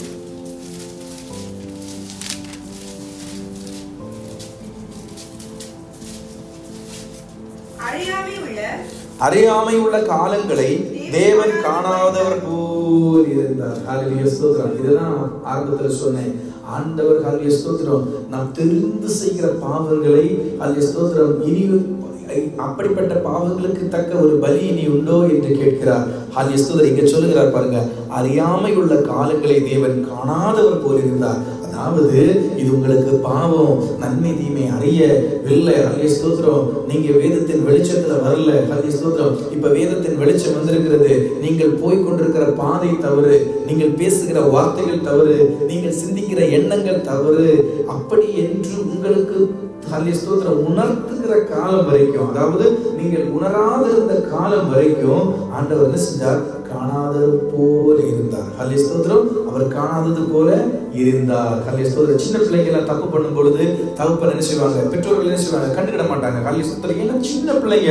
ஹல்லேலூயா ஸ்தோத்திரம். அவர்களுக்கு அது தவறு என்று தெரியல. ஹல்லேலூயா ஸ்தோத்திரம். அவர்களுக்கு அது தவறு என்று தெரியல. அதனாலதான் என்ன செய்யல? ஹல்லேலூயா ஸ்தோத்திரம். அதிகமாக அவங்களை தண்டிக்காம அதை செய்யக்கூடாது என்று சொல்லி திருத்துவார்கள். ஹல்லேலூயா ஸ்தோத்திரம். அதே நேரத்தில் ஹல்லேலூயா ஸ்தோத்திரம் பெரியவர்கள் ஆன பிறகு அவர்கள் செய்கிற அந்த தவறு தெரியாமலா செய்கிறார்கள்? தெரிந்தே செய்கிறார்கள். இப்ப பாருங்க, அறியாமையுள்ள காலங்களை தேவன் காணாதவர் போல் இருந்தார். இப்பொழுதோ மனம் திரும்ப வேண்டும் என்று எங்கும் உள்ள மனுஷருக்கெல்லாம் கட்டளையிடுகிறார். இப்பொழுதோ வேத வசனம் உங்களுக்கு வெளிச்சம் காட்டுகிறது. உங்களுடைய வாழ்க்கை பாதை எப்படியாக இருக்கிறது, என்ன நிலைமையில நீங்க இருக்கிறீங்க, தேவனிடத்தில் உள்ள உறவு உங்களுக்கு என்ன, தேவனும் நீங்களுமாக இருக்கிற அந்த நல்லுறவு எப்படி இருக்கிறது, துண்டிக்கப்பட்டிருக்கிறதா, தூரமாக இருக்கிறதா என்று வேதத்தின் வசனங்கள் உங்களுக்கு வெளிச்சம் போட்டு காட்டுகிறது. இப்பொழுதோ, அந்த இப்பொழுதோ என்கிறது நாம் கிருபையின் காலத்தில் இருக்கிறோம். வேத வசனம் சுலபமாக நமக்கு கிடைக்கிறது. வார்த்தை வேத புஸ்தகம் நம்முடைய கரங்களில் இருக்கிறது. அதை வாசிக்கிறோம். ஒவ்வொரு வாரமும் நாம் செய்தியை கேட்கிறோம். அநேக சாட்சிகளை கேட்கிறோம். அநேக பரிசுத்தவான்கள் நமக்கு முன்பதாக பேசுகிறார்கள். இதை எல்லாவற்றையும் கேட்டு வேதத்தின் வெளிச்சம் இப்பொழுதோ உங்களுக்கு வந்திருக்கிறது. இந்த வெளிச்சத்தில் நின்று கொண்டு நீங்க என்ன செய்யணும்? மனம் திரும்ப வேண்டும் என்று சொல்கிறதை பார்க்க முடியும். சரி, மனம் திரும்புதலுக்குள்ள முக்கியத்துவங்கள் என்னென்ன? அடுத்தது பாருங்க, முக்கியத்துவங்கள் என்னென்ன? வேதத்துல ஒரு வசனத்துல மெய்யாகவே மெய்யாகவே நான் உங்களுக்கு சொல்லுகிறேன் என்று 2 தடவை சொன்னாலே அதை எப்படி தெரியுமா பண்டிதர்கள் மாதிரி பார்க்கிறாங்க?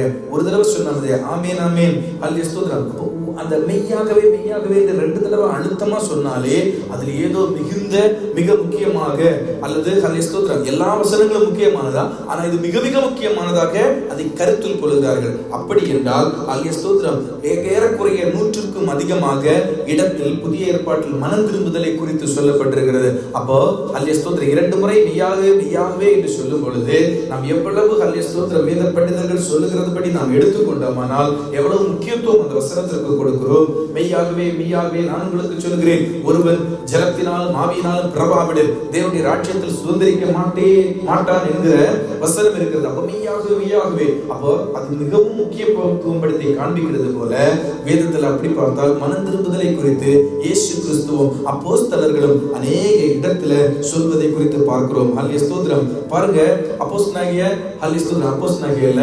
ஜான் தி பேப்டிஸ்ட், அதாவது யோவான் ஸ்நாபக யோகன்னான், இயேசுவுக்கு வழியை ஆயத்தம் பண்ண அனுப்பப்பட்ட மனுஷன் தான் யாரு? சக்கரியா எலிசபெத் என்கிற வயதான தம்பதிக்கு பிறந்த மகன் தான் யோவான் ஸ்நாபகன். அல்லேலூயா ஸ்தோத்திரம். இந்த யோவான் ஸ்நானன் அல்லேலூயா ஸ்தோத்திரம் அந்த யோவான் ஸ்நானனை நாம் பார்க்கும் பொழுது அவர் செய்த ஒரே ஒரு பிரசங்கம் மனம் திரும்புதல். அல்லேலூயா ஸ்தோத்திரம். அவர் செய்த ஒரே ஒரு பிரசங்கம் மனம் திரும்புதல். அவருடைய ஆயுஷ் நாட்கள் ஒரே பிரசங்கம் மனம் திரும்புதல். அவரை பிடித்து ஜெயில போட்ட பொழுது அங்கேயும் மனம் திரும்புகள் என்றுதான் பிரசங்கித்தார். அல்லேலூயா ஸ்தோத்திரம். ஹல்லேலூயா ஸ்தோத்திரம். இப்படி அவருடைய வாழ்க்கை முழுவதும் ஒரே பிரசங்கத்தை தான் பிரசங்கித்தார்.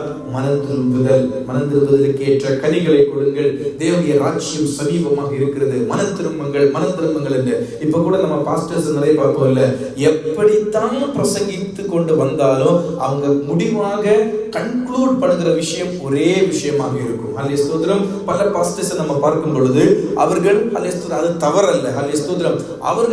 அவரவர்களுக்கு தேவனால் பகிர்ந்து கொள்ளப்பட்ட கிருபையின்படியே அவர்கள் என்ன செய்கிறார்கள்? பிரசங்கிக்கிறார்கள். அப்ப அவங்க என்ன சப்ஜெக்ட பேசி கொண்டு வந்தாலும் என்ன செய்வாங்க? ஒரு காரியத்துக்குள்ளதாக கொண்டு வருவாங்க. எய்தர் பிரேயர் ஆர் அல்லேலூயா ஸ்தோத்திரம் தேவனோடு கூட சேர்வது அல்லது அபிஷேகம், இப்படி ஏதாவது ஒரு காரியத்தை தான் முக்கியப்படுத்தி அந்த மெசேஜை முடிப்பாங்க. இன்னும் சிலர் இருக்கிறாங்க, அவங்க எப்படி பேசுவாங்கன்னா அல்லேலூயா ஸ்தோத்திரம் 2-3 பிரசங்கங்கள் மட்டுமே அவர்களிடத்தில் இருக்கு. அவங்க வாழ்க்கையின் நாட்கள்ல 2-3 பிரசங்கங்கள் மட்டுமே இருக்கும். அவங்க எந்த ஸ்டேஜ்ல போனாலும் அந்த பிரசங்கத்தை தான் திரும்ப திரும்ப பேசுவார்கள். அல்லேலூயா ஸ்தோத்திரம். அப்போ அல்லேலூயா ஸ்தோத்திரம் ஏன்னா அவங்களுக்கு தேவன் கொடுத்த அந்த வார்த்தையை அழுத்தப்படுத்தி முக்கியப்படுத்தி எல்லா இடத்திலையும் பேசிக் கொண்டிருக்கிறார்கள். ஹல்லேலூயா ஸ்தோத்திரம். ஹல்லேலூயா ஸ்தோத்திரம். முன்னாடி யூடியூப் எல்லாம் இல்லாத காலகட்டத்துல இப்படித்தான் கன்வென்ஷன் பிரசங்கியார்கள் சென்னையில எந்த பிரசங்கத்தை பண்ணுகிறார்களோ அதான் கன்னியாகுமரியில வந்து கொடுப்பாங்க. ஹல்லேலூயா ஸ்தோத்திரம். திருச்சியில அதே மெசேஜ் தான் போய் கொடுப்பாங்க. இப்ப யூடியூப் வந்திருக்கிறதுனால ஜனங்கள் கேள்வி கேட்பார்கள். ஹல்லேலூயா ஸ்தோத்திரம். அங்க கொடுத்த மெசேஜ இங்கேயே கொடுத்திருக்காங்க, இவருக்கு வேற மெசேஜ் இருக்கு, அதனால மெசேஜ் இப்ப என்ன செய்யறாங்க? புதுசா வேதத்தை ஹல்லேலூயா ஸ்தோத்திரம் நாம் தோண்ட தோண்ட தோண்ட புதிய புதிய ஹல்லேலூயா ஸ்தோத்திர நீரூற்றுகள் வந்து கொண்டே இருக்கும். ஹல்லேலூயா ஸ்தோத்திரம். இந்த புஸ்தகம் ஹல்லேலூயா பிரசங்கிக்க ஆரம்பித்து எத்தனை வருடங்கள் ஆகிறது? ஹல்லேலூயா ஸ்தோத்திரம். அத்தனை வருடங்களும் குறையாமல் அள்ள அள்ள கொடுத்து கொண்டிருக்கிறார் தேவன். இனியும் கொடுத்து கொண்டே இருப்பார். ஏனென்றால் இது சாதாரண புஸ்தகம் அல்ல, ஜீவனுடைய புஸ்தகம், ஜீவனுக்கு ஏதுவான புஸ்தகம். ஆண்டவர் நம்மோடு கூட பேசுகிற புஸ்தகம். ஒவ்வொரு வார்த்தையிலும் ஜீவன் இருக்கிறது.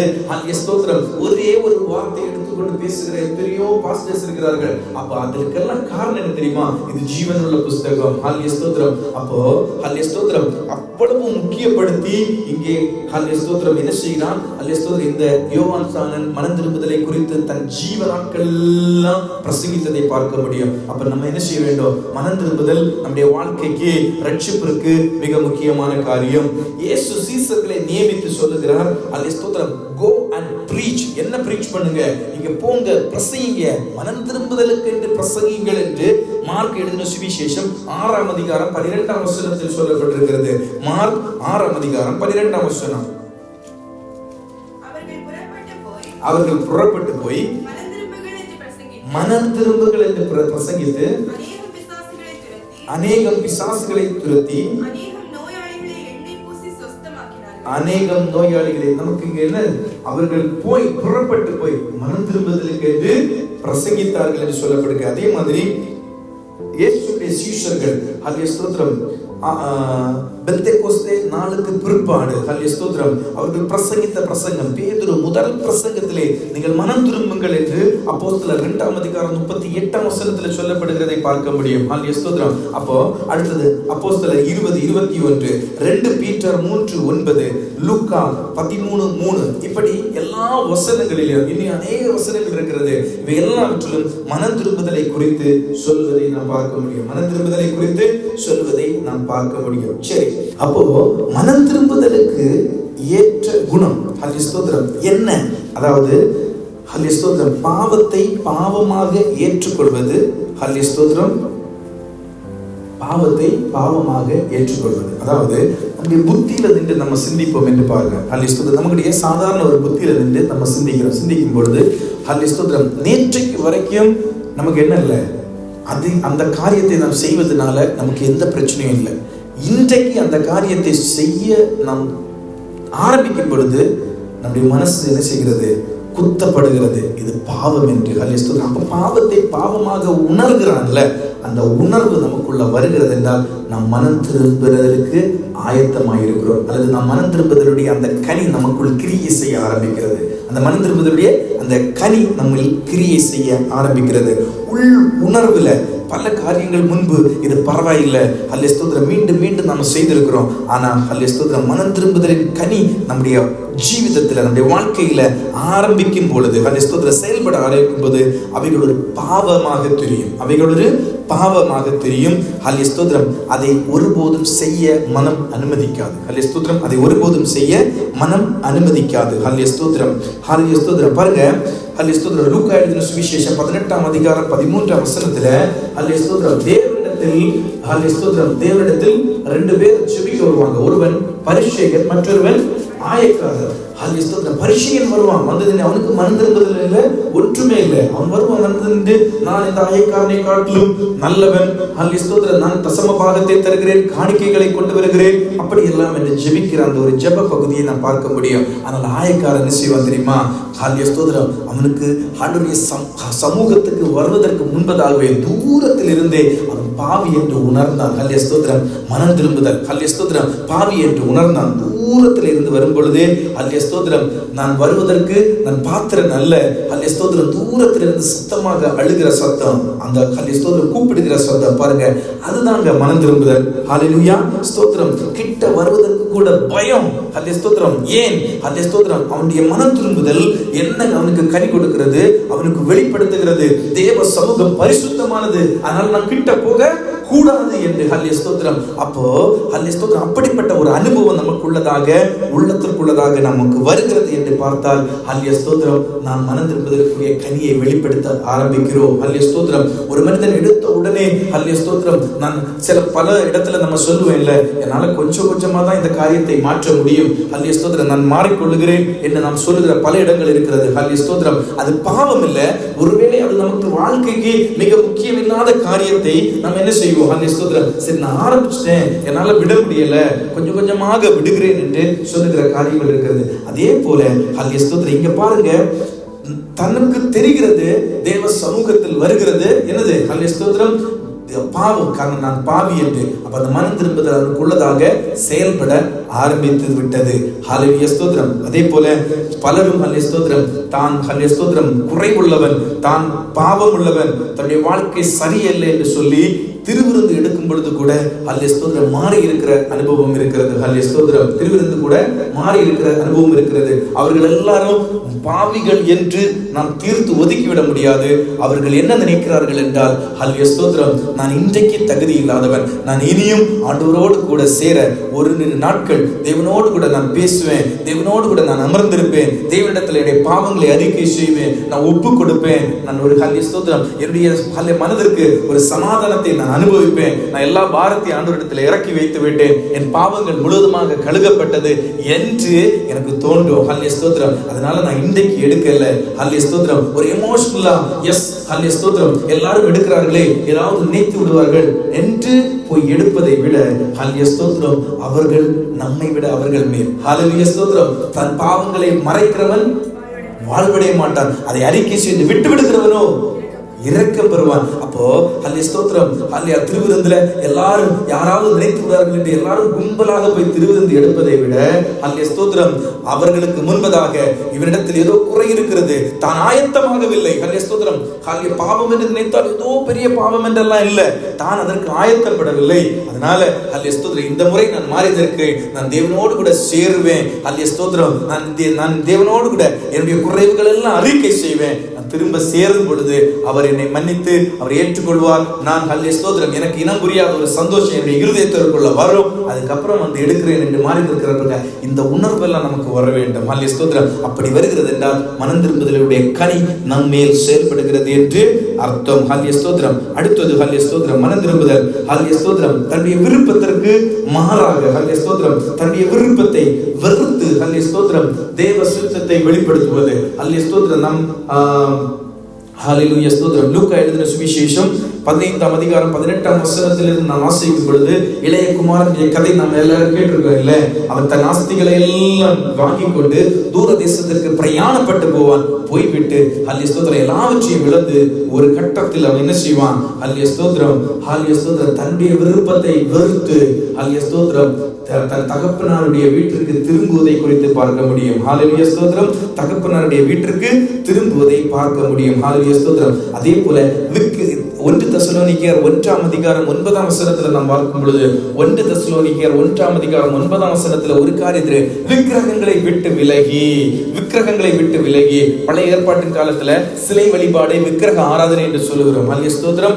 காரணம், நம்முடைய தேவன் ஆவியா இருக்கிறார். ஹல்லேலூயா ஸ்தோத்திரம். நம்முடைய தேவன் ஆவியா இருக்கிறார். He is in the form of spirit. ஹல்லேலூயா ஸ்தோத்திரம். அவருக்கு ஒரு ரூபம் ஒன்றும் யாரும் இதுவரை என்ன செய்யல, கண்டுபிடிக்கவில்லை. இயேசு கிறிஸ்து என்று அநேகர் போட்டோ வைத்திருக்கிறாங்கல்ல, அது ஹல்லேலூயா ஸ்தோத்திரம் நம்முடைய ஆவிக்குரிய விசுவாச பிள்ளைகள் அதை நம்புவதில்லை. காரணம், இயேசு கிறிஸ்துவை யாரும் என்ன செய்யல, காணவில்லை. இக்காலத்து ஜனங்கள் யாரும் என்ன செய்யல, காணவில்லை. இக்காலத்து ஜனங்கள் யாரும் காணவில்லை. அந்த காலத்துல ஒரு போட்டோ சம்பிதானம் என்று ஒன்றும் இல்லை. அதனால யாரோ வரைந்த ஒரு ஓவியத்தை தான் இயேசு கிறிஸ்து என்று காண்பிக்கிறார்கள். அதனால நாம் அந்த போட்டோவை என்ன செய்யல, வழிபடவில்லை. அப்ப விக்கிரக ஆராதனையை ஆண்டவர் வெறுக்கிறார். 10 கட்டளைகளை இஸ்ரவேல் ஜனங்களுக்கு கொடுக்கும் பொழுது அது பிரதான கட்டளையாக பார்க்கப்படுகிறது.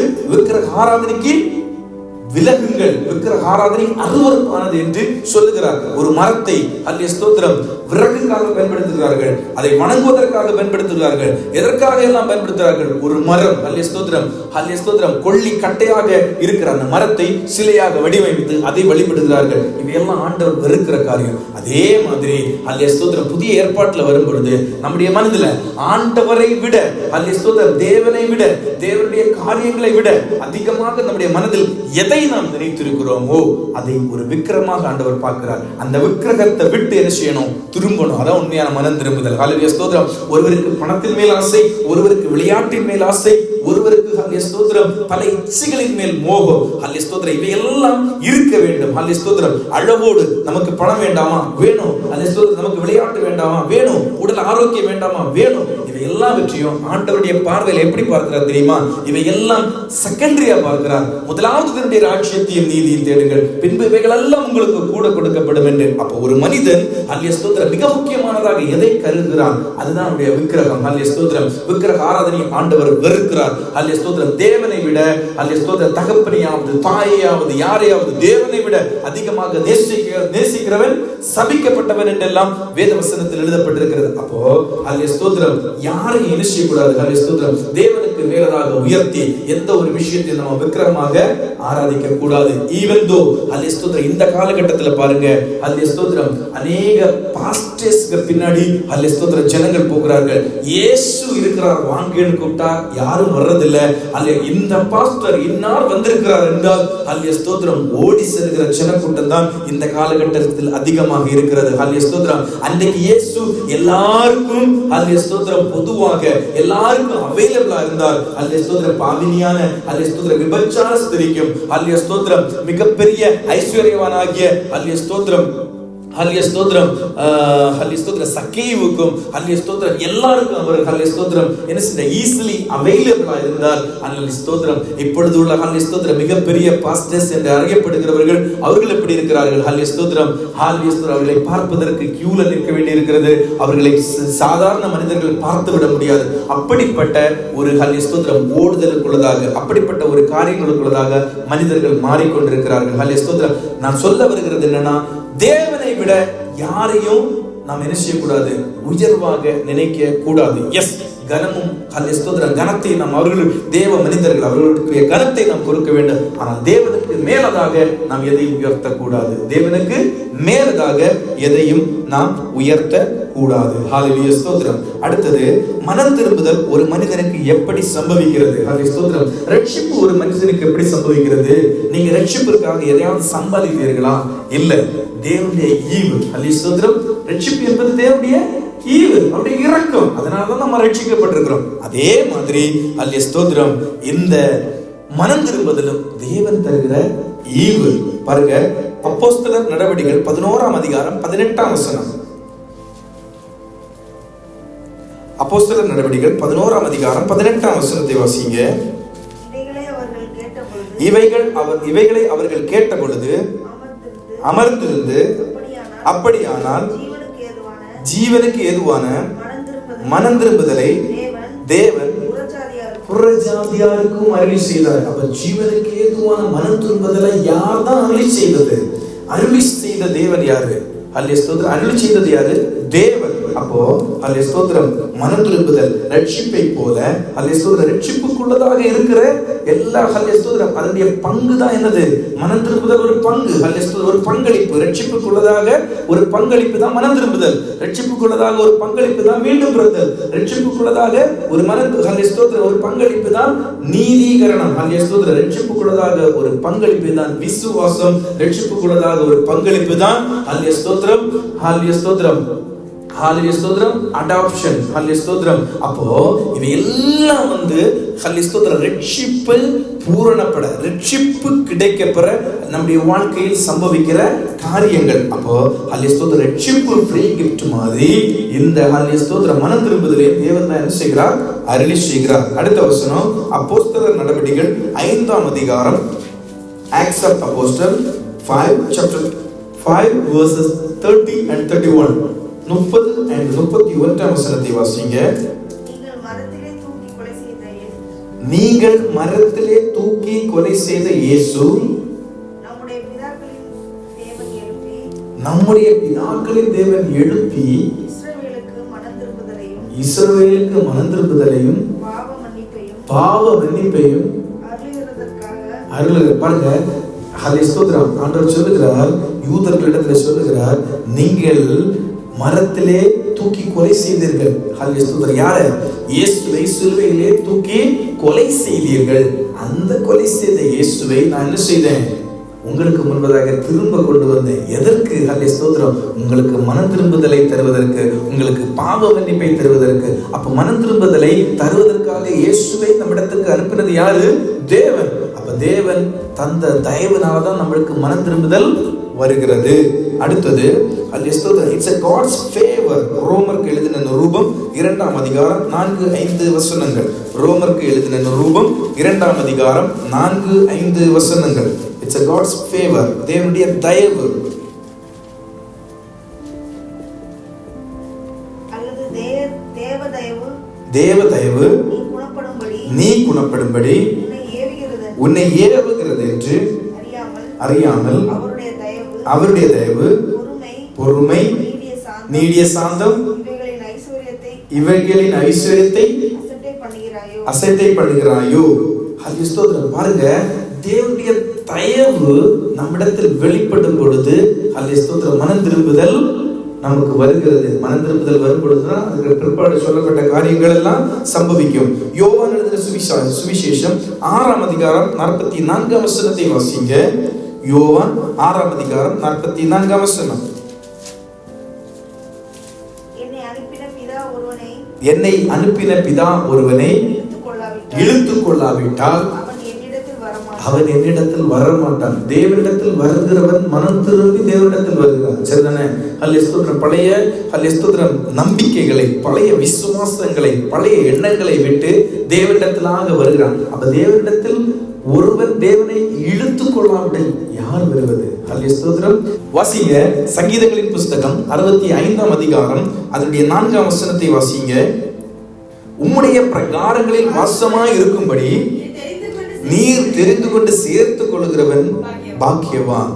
ஸ்தோத்திரம். பாருங்க, அவருடைய பிரகாரங்களில் வாசமாய் இருக்கும்படி அவர் தெரிந்து கொண்டவன் பாக்கியவான். ஸ்தோத்திரம். அடுத்து நம்ம இப்ப வாசித்த யோவான் எழுதின சுவிசேஷம் 6ஆம் அதிகாரம் 44ஆம் வசனத்துல ஒருவனை தேவன் இழுத்துக் கொள்ளாவிடே.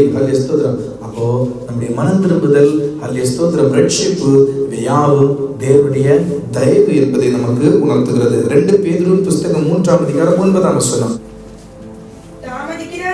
தாமதிக்கிறார் என்று சிலர் எண்ணுகிறபடி கர்த்தர் தமது வாக்குத்தத்தத்தை குறித்து தாமதமாயிராமல் ஒருவரும் கெட்டு போகாமல் எல்லாரும் மனம் திரும்ப வேண்டும் என்று. பாருங்க, ஆண்டுடைய வருகை ஏளனமாக பேசுவார்கள் இல்ல புறஜாதியர்கள். இயேசு கிறிஸ்து வருகிறார் என்று சொல்லுகிறீர்கள். 2000 இப்படி கையை இப்படி வச்சிருக்கிறாரு, போட்டோ பார்த்து சொல்லுவாங்க, இப்படி கையை வச்சிருக்கிறாரு, 2000 வருடத்துல வருவார் என்று. 2000 போய் 2020 ஆனது. ஸ்தோத்திரம். நீங்க சொல்லுகிறபடி ஒரு தேவன் உண்டா? ஸ்தோத்திரம். ஒரு இயேசு உண்டா? அப்படியெல்லாம் சம்பவிக்குமா? வந்துருவாரா? அப்படியெல்லாம் கேட்பாங்க இல்ல. அதுக்குதான் இந்த வசனத்தில் சொல்லுகிறார், தாமதிக்கிறார் என்று சொல்லி. ஸ்தோத்திரம். அவருடைய வாக்குத்தத்தத்தை குறித்து அவர் தாமதிக்கவில்லை, மாறாக அவரை குறித்து குறை சொல்லுகிறவர்கள் கூட மனம் திரும்பி ரட்சிக்கப்பட வேண்டும் என்று அவர் பொறுமையாக இருக்கிறார். ஹல்லேலூயா, ஸ்தோத்திரம். அவரை குத்தினவர்கள் ஒரு காலத்தில் நானும் நீங்களும் அவரை குத்தினோம். ஸ்தோத்திரம். சவுல் என்ன செய்கிறார்? ஸ்தோத்திரம். சவுல் பவுல் ஆவதற்கு முன்பதாக தேவனுடைய பிள்ளைகளையும் தேவ சபைகளையும் என்ன செய்கிறார்? துன்பப்படுத்துகிறார். ஸ்தோத்திரம். அவர் ஸ்தோத்திரம் தமஸ்குவிலே அந்த ஸ்தோத்திரம் வாசலண்டையில் வைத்து கர்த்தர் தொடும் பொழுது சொல்லுகிறார், நீர் யார் என்று கேட்கும் பொழுது நான் தான் நீ துன்பப்படுத்துகிற கிறிஸ்து என்று சொல்வதை பார்க்கிறேன். அதே போல நாமும் அநேக காலங்கள் அவரை வேதனைப்படுத்தினோம், குட்டினோம். ஆனால் இப்பொழுதோ அவர் தாமதித்ததுனால ஸ்தோத்திரம். நான் ரட்சிக்கப்பட்டு எத்தனை வருடம் ஆகிறது? ஸ்தோத்திரம். சுமார் 15 வருடம் 20 வருடம் என்று வைத்துக் கொள்வோம். அந்த 20 வருடத்திற்கு முன்பதாக இயேசுவானவர் இந்த உலகத்தில் வந்திருப்பார் என்றால் நான் கைவிடப்பட்டிருப்பேன். ஸ்தோத்திரம். நீங்கள் ரட்சிக்கப்பட்டு ரட்சிக்கப்பட்டு ஒருவேளை 2 வருடம் ஆயிருக்கலாம், 5 வருடம் ஆயிருக்கலாம். அதற்கு முன்பதாக இயேசு வந்திருப்பார் என்றால் நீங்கள் கைவிடப்பட்டு போயிருப்பீர்கள். அப்ப அவர் தாமதிக்கிறார் என்று சொல்லி அவருடைய வாக்குத்தத்தத்தை குறித்து அவர் தாமதிக்கவில்லை. மாறாக நீங்களும் நானும் இனியும் ஒரு கூட்டம் ஜனம் மனம் திரும்ப வேண்டும் என்று அவருடைய வருகை தாமதிக்கிறது. ஹல்லேலூயா, ஸ்தோத்திரம். அப்ப அவருடைய வருகை தாமதிக்கிறது. இதிலிருந்து என்ன கற்றுக்கொள்கிறோம்? அவர் தாமதிக்கிறார் மனம் திரும்புதலுக்காக. ஹல்லேலூயா, ஸ்தோத்திரம். நாம் திரும்பி அவரிடத்தில் சேருவதற்கு அவர் தாமதிக்கிறார். அது கூட தேவனுடைய தயவுதான். மாத்திரமல்ல, அவர் கடிந்து கொள்ளுகிறார், சிட்சிக்கிறார் அவரிடத்தில் திரும்ப. வெளிப்படுத்தின விசேஷம் 3ஆம் அதிகாரம் 19ஆம் வசனம். வெளிப்படுத்தின விசேஷம் 3ஆம் அதிகாரம் 19ஆம் வசனம். நான் நேசிக்கிறவர்களையோ அவர்களை கடிந்து கொண்டு சிட்சிக்கிறேன். ஆகையால் நீ ஜாக்கிரதையா இருந்து மனம் திரும்பு. பாருங்க, ஹல்லேலூயா, ஸ்தோத்திரம். ஆண்டவர் எல்லாரையும் தண்டிக்க மாட்டாருங்க, எல்லாரையும் சிட்சிக்க மாட்டார். ஹல்லேலூயா, ஸ்தோத்திரம். ஒரு பிள்ளை, நான் இதுக்கு முன்னாடி சொல்லியிருக்கிறேன், ஒரு பிள்ளைய தகப்பன் தன் பிள்ளையை தண்டிக்க முடியும். ஹல்லேலூயா, ஸ்தோத்திரம். பக்கத்து வீட்டில் உள்ள பிள்ளைய இந்த வீட்டில் உள்ள தகப்பன் தண்டிக்க முடியுமா? முடியாது. ஹல்லேலூயா, ஸ்தோத்திரம். நாம எல்லாம் சன்ஷிப்புக்குள்ள வந்துட்டோம். ஹல்லேலூயா, ஸ்தோத்திரம். நாம் சன்ஷிப்புக்குள்ள வருவதற்கு ஒரு தகப்பன் தன் பிள்ளையை தண்டித்து சிட்சித்து கடிந்து கொண்டு, சில கடிந்து கொள்ளுதல் நாம் வரும் பொழுது அவர்களிடத்தில் என்ன சொல்லுவோம்? ஆவிக்குரிய மனிதர்கள், அல்லது சபை போதகர், அல்லது இவங்க எல்லாம் ஹல்லேலூயா, ஸ்தோத்திரம், நம்மை கடிந்து கொள்ளும் பொழுது, நீ குடிக்காத, ஹல்லேலூயா, ஸ்தோத்திரம், நீ பீடி குடிக்காத, ஹல்லேலூயா, ஸ்தோத்திரம், நீ உன் மனைவியை அடிக்காத, நீ ஹல்லேலூயா, ஸ்தோத்திரம், ஹல்லேலூயா, ஸ்தோத்திரம், உதாசீனமாக ஹல்லேலூயா, ஸ்தோத்திரம், உன் சம்பாத்தியத்தை நீ தொலைத்து விடாத. இப்படி எல்லாம் ஹல்லேலூயா, ஸ்தோத்திரம், மனிதர்கள் நம்மை கடிந்து கொள்ளும் பொழுது நாம் என்ன செய்வோம்? ஹல்லேலூயா, ஸ்தோத்திரம், அவர்களுக்கு விரோதமாக அல்லது அவர்களிடத்தில் கோபப்படுவோம். ஆனால் ஆண்டவருக்கு என்ன சொல்லுகிறார்? ஹல்லேலூயா, ஸ்தோத்திரம், நீ குணப்படும்படி, நீ ஹல்லேலூயா, ஸ்தோத்திரம், மனம் திரும்பும்படி நான் உன்னை சிட்சித்து நான் நேசிக்கிறேன், கடிந்து கொள்ளுகிறேன் என்று, கடிந்து கொண்டு நான் உன்னை சிட்சிக்கிறேன் என்று. ஹல்லேலூயா, ஸ்தோத்திரம். அப்ப நமக்கு நேராக ஹல்லேலூயா, ஸ்தோத்திரம், நாம் செய்கிற பாவத்துக்கு விரோதமாக ஒருவர் நம்மை கடிந்து கொள்ளுகிறார் என்றால் அது ஹல்லேலூயா, ஸ்தோத்திரம், அது ஒரு மகிமையாக எண்ணி அதை ரிசீவ் பண்ணி நம்ம என்ன செய்ய வேண்டும்? அந்த ஹல்லேலூயா, ஸ்தோத்திரம், வேத வசனத்தில் சொல்லப்படுகிறது போல மனம் திரும்புதலுக்கு ஏதுவாக அதை நம்ம என்ன செய்ய வேண்டும்? வெளிப்படுத்த வேண்டும். ஹல்லேலூயா, ஸ்தோத்திரம். கோபப்படுவதை விட்டு மனம் திரும்புதலுக்கு ஏதுவாக நாம் அதை வெளிப்படுத்த வேண்டும். இனி ஹல்லேலூயா, ஸ்தோத்திரம், கடைசியாக மனம் திரும்புதலினால் என்ன நன்மைகளை நாம் பெற்றுக் கொள்கிறோம்னா, பரலோகம் சந்தோஷிக்கிறது. ஹல்லேலூயா, ஸ்தோத்திரம். ஹல்லேலூயா, ஸ்தோத்திரம். ஒரு மனிதன் ரட்சிக்கப்படும் பொழுது இந்த பூமியில் யார் சந்தோஷிக்கிறார்களோ இல்லையோ, யார் சந்தோஷிப்பாங்க? பரலோகம் சந்தோஷிக்கும். ஒரு வீட்டுல ஒரு குழந்தை பிறக்கும் பொழுது அந்த வீட்டில் உள்ளவர்கள் யார் சந்தோஷித்தாவிடும் அந்த வீட்டில் குடும்பத்தில் உள்ளவர்கள் எல்லாரும் சந்தோஷிக்கப்படுவார்கள். ஹல்லேலூயா, ஸ்தோத்திரம். எல்லாரும் என்ன செய்வாங்க? சந்தோஷப்படுவாங்க. ஒரு குழந்தை ஒரு வீட்டுல பிறக்குது.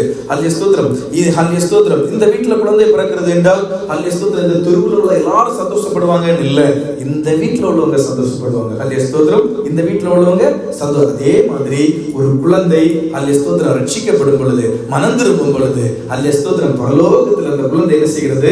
பிறக்கிறது. ஹல்லேலூயா, ஸ்தோத்திரம். இதுவரை உலகத்தானுக்கு உரியவனாக இருந்தவன், பிசாசுக்கு உரியவனாக இருந்தவன், தேவனுக்கு உரியவனாக மாற்றப்படும் பொழுது யாருக்கும், உலகத்தில் உள்ள யாருக்கும் சந்தோஷம் இல்லைனாலும், குடும்பத்தில் உள்ள யாருக்கும் சந்தோஷம் இல்லைனாலும் பரலோகம் சந்தோஷிக்கிறது. ஹல்லேலூயா, பரலோகம் சந்தோஷிக்கிறது. லூக்கா எழுதின சுவிசேஷம் 15ஆம் அதிகாரம் 7-10 வசனங்கள் வாசிக்க வேண்டாம். லூக்கா எழுதின சுவிசேஷம் 15ஆம் அதிகாரம் 7-10 வசனங்கள். அடுத்தது பாவ மன்னிப்பு. பாவத்திலிருந்து விடுதலை நமக்கு கிடைக்கிறது. பாவ மன்னிப்பு, ஒருவன் மனம் திரும்பும் பொழுது அவனுக்கு பாவ மன்னிப்பு கிடைக்கிறது. பாவத்திலிருந்து அவன் விடுதலை பெறுகிறான். அதை நாம் எங்கே பார்க்கலாம் என்றால், ஏசாயா தீர்க்கதரிசியின் புத்தகம் 55ஆம் அதிகாரம் 7ஆம் வசனம்.